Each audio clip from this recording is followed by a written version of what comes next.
국회 주요 기관과 단체들이 3.1운동 103주년을 맞아 기념 메시지를 발표했습니다. 메시지에서는 3.1운동의 애국 애족 정신을 계승해 어려운 상황을 이겨나가자고 강조했습니다. 20대 대통령 선거가 코앞으로 다가왔습니다. CTS 뉴스가 오늘부터 나흘간 한국교회가 주목하고 있는 정책을 점검하고 또 다른 대안을 살펴봤습니다. 우크라이나와 러시아 사이에 무력 충돌이 계속되는 가운데 현지 크리스천 사역자들이 남긴 기도 요청 메시지가 화제를 모으고 있습니다. 잠시 후에 전해드립니다.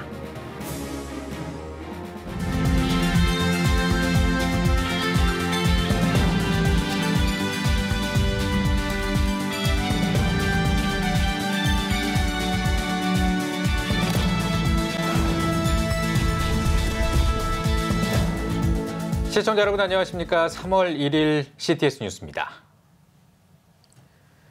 한국교회가 3.1운동 103주년을 맞아 메시지를 발표했습니다. 3.1운동 정신으로 우리가 처한 지금의 어려움을 이겨나가자고 강조했는데요. 이한승 기자가 종합했습니다. 먼저 한국교회 총연합은 성명에서 우리는 3.1 만세운동의 정신을 되살려 자유와 평등, 인권이 보장되는 나라, 노동의 땀을 존중하며 자유로운 토론과 공정한 경쟁이 보장되는 나라, 코로나19 팬데믹을 이겨내 다시 도약하는 대한민국이 되길 소망한다고 전했습니다. 또 바르고 자유로운 대통령 선거와 코로나로 어려움을 겪는 이웃 섬김, 한반도의 평화 통일을 위한 행동을 촉구했습니다. 한국기독교교회협의회도 성명을 발표하고 모든 종교와 시민단체들이 3.1운동 103년의 역사적 의미와 주권재민의 가치에 비춰서 일심동체가 돼 온전한 자주와 해방, 민주화 평화를 향해 전진하자면서 한민족 공동체의 오늘과 내일을 다시 한번 새롭게 세워나가자고 강조했습니다. 한국장로교 총연합회도 성명을 통해 한국교회가 위기를 극복하기 위해서는 3.1운동이 앞장섰던 선배 기독교인들의 애국 애족의 신앙을 계승하고 발전시켜 평화와 통일을 이뤄야 한다고 전했습니다. 또 한국교회연합은 어둠이 온 세상을 덮어 희망이 사라진 그때 수많은 믿음의 선배들은 하나님을 향한 일사각오의 신앙으로 당당히 순교의 길을 걸었다며 그 귀한 피와 눈물이 한국교회의 100배의 결실로 돌아오게 됐다고 밝혔습니다. 이어 대선 참여를 독려하면서 순국 소녀들의 애국 애족 희생 정신을 계승하고 정의와 평화, 자유의 시대적 사명을 다하는 한국교회가 되길 소망했습니다. 미래목회 포럼도 성명에서 이제 우리가 바통을 건네받아 목숨 바쳐 독립운동을 벌인 믿음의 선배들이 걸었던 나라 사랑의 길을 걸어가 위기에 처한 국가와 민족을 위해 헌신해야 한다고 강조했습니다. 이어 차별금지법이나 평등법에 대응하는 지도자가 선출되길 소망한다면서 코로나19로 어려운 상황이지만 모두가 똘똘 뭉쳐 이 나라와 민족의 부흥과 성장을 위해 다시 한번 도약하길 기대한다고 전했습니다. CTS 뉴스 이한식입니다. 대선이 코앞으로 다가왔습니다. 오는 4일에 사전투표가 시작되는데요. 오늘부터 나흘 동안 한국교회가 주목하고 있는 대선 후보들의 정책을 점검해보는 시간을 마련했습니다. 오늘은 그 첫 시간으로 대선 후보들의 아동 돌봄 정책을 점검하고 대안을 알아봤습니다. 최대진 기자입니다. 초저출생 문제가 미래 세대를 위협하고 있습니다. 이미 심각한 인구 절벽을 코앞에 두고 있는 상황. 제20대 대통령 선거에 출마한 후보들은 모두 초저출생 문제의 심각성에 대해 공감하며 보다 적극적인 아동 돌봄 정책을 추진하겠다고 약속했습니다. 더불어민주당 이재명 후보 측은 교회 내 원활한 국공립 어린이집 설치를 위해 지자체와 협력해 지원하겠다며 5대 돌봄 국가 책임제와 일자리 6대 공약을 통해 다양한 지원을 추진하겠다는 입장입니다. 국민의힘 윤석열 후보 측은 한국교회가 저출산 문제와 보육 해결에 전념할 수 있도록 필요한 지원과 이 문제들을 다룰 부처를 신설하겠다고 약속했습니다. 국민의당 안철수 후보 측은 국가 시스템을 통한 출산, 보육 체계를 구축하고 완성해 국가가 책임져야 한다고 밝혔습니다. 2003년에 우리 정부가 대통령령으로 대통령 자문기구로 시작한 이래로 20년 동안 이 문제를 다루었습니다. 상당히 심각한 사회적 문제라는 것을 인지하고 있고 적극적인 대책을 마련하는 데 동의하고 있다는 점에서 다행이라고 생각합니다. 10여 년 전부터 저출산 문제의 심각성을 느끼고 관련 연구를 지속하며 사회적 여론 형성을 위해 노력해온 CTS가 발족한 다음 세대 운동본부는 주요 대선 후보들에게 2가지 아동 돌봄 정책을 제안했습니다. 첫째, 가칭 아동 돌봄청 등 독립된 기구를 설치해 정부의 아동 돌봄 정책 사업을 통일성 있게 조율하고 시행하는 정책을 제안했고, 두 번째로 종교시설을 활용해 돌봄 소외계층을 위한 서비스를 제공하는 데 정부가 전향적으로 나설 것을 제안했습니다. 어머니의 78.2%는 좋은 돌봄 서비스가 있으면 출생률이 올라갈 수 있다고 답했고, 한 아이를 낳은 어머니의 62.2%는 좋은 돌봄 서비스가 있으면 둘째 낳는 것을 고려하겠다고 대답을 했습니다. 직접 영향을 미칠 수 있습니다. 정부가 이 점을 심각하게 고려했으면 좋겠습니다. CTS 다음 세대 운동본부는 결국 저출생 문제를 근원적으로 해결하기 위해서는 주택에 대한 보장, 또 돌봄에 대한 서비스, 교육 문제에 대한 전향적인 해결이 꼭 필요하다고 강조했습니다. CTS 뉴스 최대진입니다. 지금까지 외교부가 파악한 우크라이나 잔류 국민은 46명입니다. 이 가운데 6명이 출국 준비를 마쳤고 9명도 조만간 철수할 예정으로 알려진 가운데 철수 주민들은 계속 늘어날 것으로 보입니다. 우크라이나 파송 선교사도 대부분 현지 영토를 떠난 것으로 파악되고 있는데요. 선교사들의 현재 동향은 어떤지 이현지 기자가 전해드립니다. 러시아와 우크라이나의 전쟁 발발로 현지 영토 전체에 비상이 걸렸습니다. 사방에서 폭격이 들리는 급박한 상황 가운데 현지에 거주하던 선교사들도 사역 현장과 삶의 터전을 두고 우크라이나를 떠나야 했습니다. 한국 교계는 선교사들의 안전을 위해 지속적으로 거취 문제나 이동 현황을 파악한 것으로 알려졌습니다. 합동총회 GMS 선교사는 파송한 10가정 가운데 8가정이 철수했습니다. 나머지 2가정은 현지인과 결혼한 영주권 가정으로 사태가 심각한 동부 지역을 벗어나 서부 국경 지역으로 이동했습니다. 침례회에서는 7가정 가운데 4가정이 한국에 귀국해 총회가 제공한 안식관에 머물고 있으며 나머지 3가정도 우크라이나 인접국가인 조지아와 폴란드, 불가리아의 각각 현지 선교사 가정으로 피신했다고 전했습니다. 통합총회 선교사 6가정 가운데 3가정은 현재 국내에 입국해 자가격리를 마쳤으며 나머지 3가정 또한 폴란드 등 주변 제3국가로 거취를 옮겼습니다. 백석총회의 선교사 3가정은 모두 한국에 입국했으며 감리회 소속 2가정은 각각 폴란드와 루마니아로 이동했습니다. 고신총회에서 파송한 선교사 1가정도 일찌감치 루마니아로 떠나 소속 선교사를 통해 안전을 확보했으며 순복음교단에서는 오산리 기도원에 자가격리 숙소를 마련했습니다. 4분의 선교사님이 지금 유숙하고 계시는데요. 그분들이 식사도 제대로 못하고요. 제2의 고향이라고 말하더라고요. 우크라이나를 위해서 매 시간 기도원에 오시는 분들이 합심해서 통성으로 그렇게 지금 기도하고 있습니다. 제2의 도시로 가게 됐습니다. 현재 그 지역에는 선교사님들은 다른 나라 사람들을 좀 안전하게 하기 위해서 장소를 만들어 놓고 또 음식을 미리 사다 놓고 한국 대사관에서도 그쪽 지역에 있는 선교사님들에게 많은 물품을 지금 보내고 있다 이렇게 듣고 있습니다. 한편 우크라이나 현지를 떠난 선교사들은 현재 전시 상황을 빙자해 무기를 들고 악용하는 사례가 있어 치안이 걱정되는 상황이라며 우크라이나 현장에 남아있는 사역 건물과 시설들에 큰 피해가 없도록 기도하고 있다고 전했습니다. CTS 뉴스 이현지입니다. 우크라이나와 러시아 사이의 무력 충돌이 계속되는 가운데 현지 크리스천 사역자들이 남긴 영상 메시지가 화제를 모으고 있습니다. 현지인들은 우크라이나와 세계 평화를 위한 전 세계 성도들의 기도와 관심을 눈물로 호소했습니다. 양순석 기자입니다. 우크라이나 전역에 퍼진 무자비한 군사적 충돌로 현지 전역에서 포격 소리가 울려 퍼지고 있습니다. 우크라이나 내무부는 지난주까지 어린이 14명을 포함해 총 352명의 민간인이 러시아의 공격으로 숨졌다고 밝혔습니다. 현지인들은 다급한 상황 가운데서도 영상을 통해 우크라이나와 세계 평화를 위한 전 세계 크리스찬들의 관심과 기도를 요청했습니다. 우크라이나 기독교 미디어 연합 루슬란 사역자는 매일 아침 가정과 교회에서 기도하며 서로 격려하고 있다고 밝혔습니다. 이어 바벨론의 공격 속에서도 예루살렘 성벽을 재건하기 위해 책임을 가졌던 유대인들처럼 우리 또한 예배를 지속하며 가족과 땅을 지키겠다고 밝혔습니다. God's calling is actual even in this risky period, and we have responsibility to build God's kingdom on our land. We are responsible as well for preaching gospel, protecting Christian values, saving lives. 우크라이나 FEBC 사역자 세르게이는 폭발음으로 아침을 깨우고 있다며 국민들과 가족, 교회와 목회자를 위해 기도해달라고 요청했습니다. This morning I woke up because I heard explosions. Please pray for all of our pastors, all of our missionaries, because in this dangerous time, we really need your prayers, your support in order to be with our people and to show them hope that they could find only in our Lord Jesus Christ. 우크라이나 현지 사역자 부부는 사이렌 소리와 공습 소리가 들리는 심각한 현지 소식을 전했습니다. Now I'm recording this video at my home. Our children, they are sleeping right now. And I want to ask every one of you, please pray for us.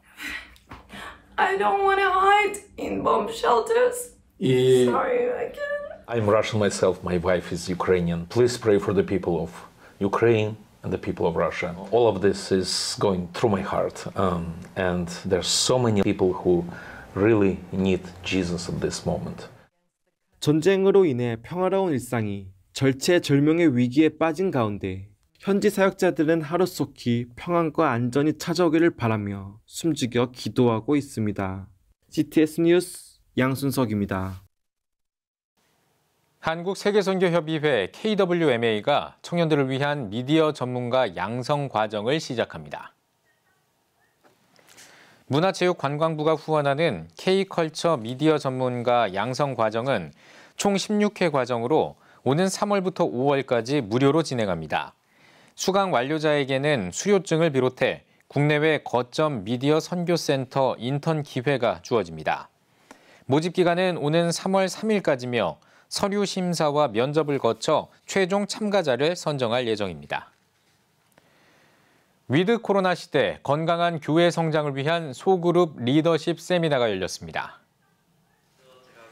한국 소그룹 목회연구원이 마련한 이날 세미나는 서연교회 이상화 목사가 주 강사로 나서 위드 코로나 시대 왜 소그룹 사역인가와 위드 코로나 시대 역동적인 소그룹 사역 어떻게 할 것인가를 주제로 각각 강의했습니다. 소그룹 사역 중요성은 인식하고 있는데 과연 어떻게 역동적으로 사역해야 될 것인가, 그 부분은 한국교회가 많이 약한 것 같습니다. 이제 연구한 자료들이 이제 데이터 뱅크화 됐기 때문에 그 내용들을 담임 목사님들 또 소그룹 리더들에게 이제 나누기 시작하는 첫 세미나로 오늘 세미나를 가지게 되었습니다. 한국 소그룹 목회연구원은 28년 동안 축적해온 소그룹 사역 훈련 자료를 한국교회 목회자와 소그룹 리더들에게 제공하고 있습니다. 지능장학재단이 키르기즈스탄 학생들을 포함한 50여 명에게 12회 장학금을 수여했습니다. 지능장학재단 박경진 이사장은 여러분과 같은 시기에 가난으로 배움을 이어가지 못했다며 실력은 있는데 배우지 못하는 사람이 없도록 배울 길을 열어주고 싶었다고 격려했습니다. 장학생들이 이렇게 씩씩하게 공부를 잘할 수 있길 바라는 마음으로 이 일을 시작을 했고, 배움에 열정이 있는 학생들에게 배움의 기회를 주고자 하는 게 우리 지능장학재단의 뜻이고 바람이고 소망입니다. 우리 학생들이 열심히 공부를 잘할 줄로 믿습니다. 지능장학재단은 2011년에 일기 장학생 선발을 시작으로 약 400여 명에게 장학금을 전달했으며 다음 세대 학업 후원과 기독교 나눔 실천 운동을 전개하고 있습니다. 대한예수계 장로회 통합총회 상담학교가 온 오프라인으로 세미나를 개최했습니다. 세미나는 불안과 불확실성 속에서 살아가는 청년들이 심리적으로 안정감을 경험하고 목회적 차원의 대안을 제시하기 위해 마련됐습니다. 청년 세대를 품어내는 목회와 상담을 주제로 열린 세미나에서는 장로회 신학대학교 이창규 교수와 이화여자대학교 박강희 초빙 교수가 MZ세대를 위한 목회 돌봄 등을 주제로 발제했습니다. 예장통합총회 상담학교는 세미나를 통해 청년들이 머물기 위한 따뜻한 신앙 공동체를 만들어가는 구체적인 방안을 얻기를 기대한다고 전했습니다. 고 이어령 박사의 입관 예배가 사랑의 교회 오정현 목사의 인도로 열렸습니다. 예배에서 사랑의 교회 오정현 목사는 세상 끝날까지 샬롬의 평강이 임하길 기도한다며 천국에서 해와 같이 빛난 얼굴로 만날 것을 기대한다고 말씀을 전했습니다. 오 목사는 이 박사는 그리스도인의 죽음은 끝이 아니라 영광의 궁전에 입성하는 것이고 저출산 고령화 문제를 해결할 수 있는 유일한 대안은 생명의 희망인 기독교에 있다며 이를 강조했다고 전했습니다. 이어 서울대학교 김병종 명예교수가 입관 추모사를 낭독하고 헌화와 조문의 시간을 가졌습니다. 고 이여령 박사는 오는 2일 천안공원묘원에 안장될 예정입니다.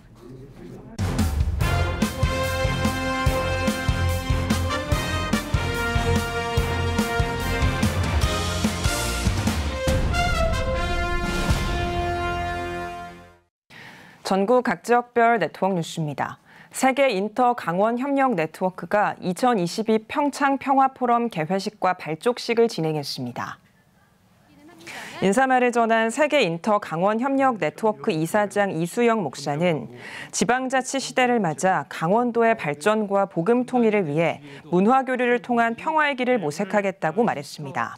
이어 최문순 강원도지사와 해외 각국 협력 대표들이 축사를 전하고 2022년도 사업 계획과 평화기원 종이비행기 행사를 진행했습니다. 다카 선교인 공동체가 새로운 건물을 매입해 다카센터 이전 감사 예배를 개최했습니다. 예배에서 밀양교회 민귀식 목사는 다카 선교인 공동체가 더 좋은 장소에서 선교의 사명을 다하게 돼 감사하다며 복음의 아름다운 열매가 맺어지길 바란다고 강조했습니다. 다카 선교인 공동체는 외국인 근로자 전도와 지역 복음화 등 다양한 선교 사역을 이어오고 있습니다. 예장 고신 산문교회 박은등 목사의 은퇴 감사 예배가 열렸습니다.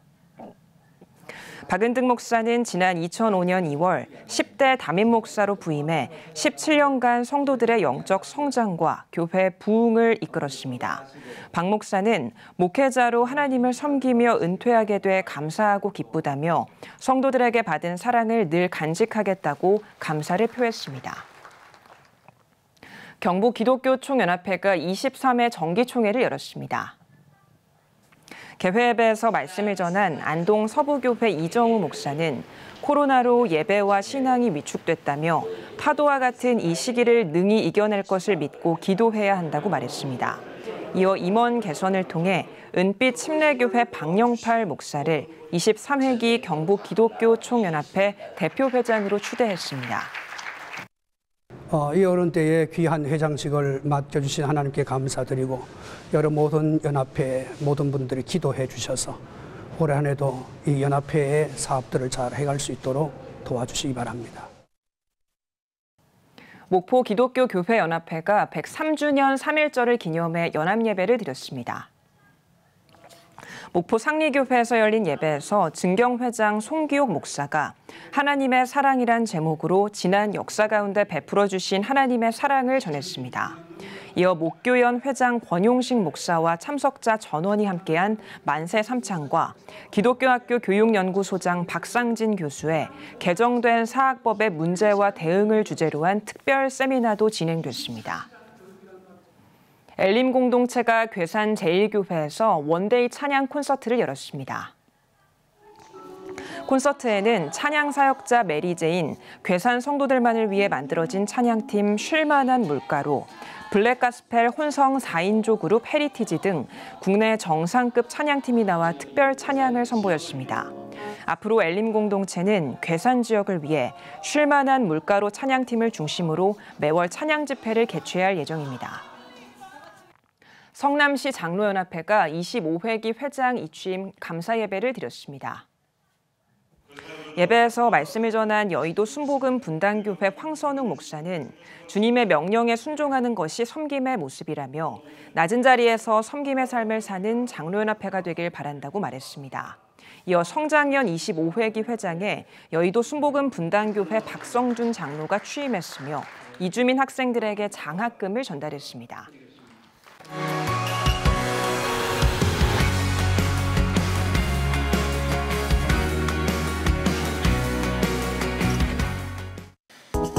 한 주 동안의 주요 이슈를 살펴보는 소셜 브리핑 크리스천을 위한 세상복입니다. 오미크론이 확산하면서 정부가 대책 마련에 나섰습니다. 오미크론 변이 유행 규모가 커지면서 재택 치료 환자도 급증하고 있는 상황인데요. 정부는 코로나 환자를 전담하는 응급센터를 확충하는 한편 소아나 분만을 앞둔 임신부 등 특수 치료가 필요한 확진자가 제때 치료를 받을 수 있도록 대응을 강화하겠다는 방침입니다. 오는 4일까지 출생연도에 상관없이 청년 희망적금 가입 신청을 할 수 있습니다. 앞서 정부는 출생연도에 따라 5부제로 나눠 청년 희망적금 가입을 신청받았지만 가입자가 폭주하면서 5부제를 해지하기로 한 건데요. 이에 따라 금융위원회는 최대한 많은 청년이 청년 희망적금 가입 기회를 얻도록 오는 4일까지 요건을 충족한 청년 모두가 가입할 수 있도록 운영할 예정입니다. 금융위는 가입 수요 등을 지켜보고 추가 사업 재개 여부를 검토한다는 계획입니다. 정부가 올해 우주 개발 사업에 역대 최대 규모의 지원을 예고했습니다. 정부는 2022년도 우주개발 진흥 시행 계획 등 3개 시행 계획을 심의 확정하고 올해 약 7,340억 원을 투자할 것이라고 밝혔습니다. 정부는 차세대 우주 발사체 개발에 적용할 100톤급 고성능 액체 로켓 엔진을 설계하고 제작 기술과 핵심 구성품 등을 선행 개발하는 한편 역대 최대 규모 우주 개발 사업인 한국형 위성 항법 시스템 개발 사업도 본격 착수할 예정입니다. 우크라이나가 러시아를 상대로 국제사법재판소에 소송을 제기했습니다. 볼로디미르 젤렌스키 우크라이나 대통령은 러시아는 침략을 정당화하기 위해 제노사이드라는 개념을 조작한 것에 책임을 져야 한다며 국제사법재판소에 러시아의 군사행동 중단을 명령하는 긴급 결정을 요청했습니다. 제노사이드는 특정 집단의 구성원을 대량 학살해 절멸시키려는 행위를 뜻하는데요. 러시아가 우크라이나를 침공하기 전부터 우크라이나 정부군이 제노사이드를 자행하고 있다는 가짜뉴스를 유포한 것과 관련해 지적한 것이라는 분석이 나오고 있습니다. 지금까지 소셜브리핑 크리스천을 위한 세상복이었습니다.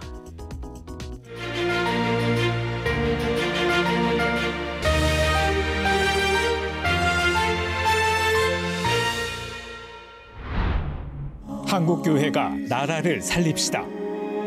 코로나19 장기화로 지쳐있는 우리 사회. 자살률 세계 1위, 저출산 세계 1위, 초고령 사회로의 진입 등 미래가 불안한 오늘의 대한민국. 지금이 국가와 민족 그리고 국가 지도자를 위한 기도가 필요한 때입니다. 민족이 어려울 때 기도하며 앞장섰던 한국교회의 전통을 기억하며 우리 모두 나라를 위해 함께 기도합시다. 한국교회가 나라를 살립시다. 본 캠페인은 백석대학교와 함께합니다.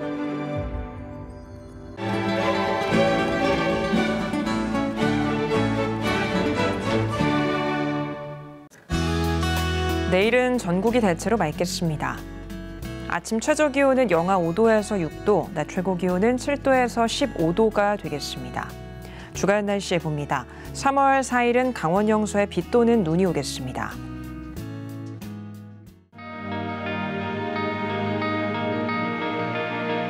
백만인 기도운동에 새롭게 참여하신 분들입니다.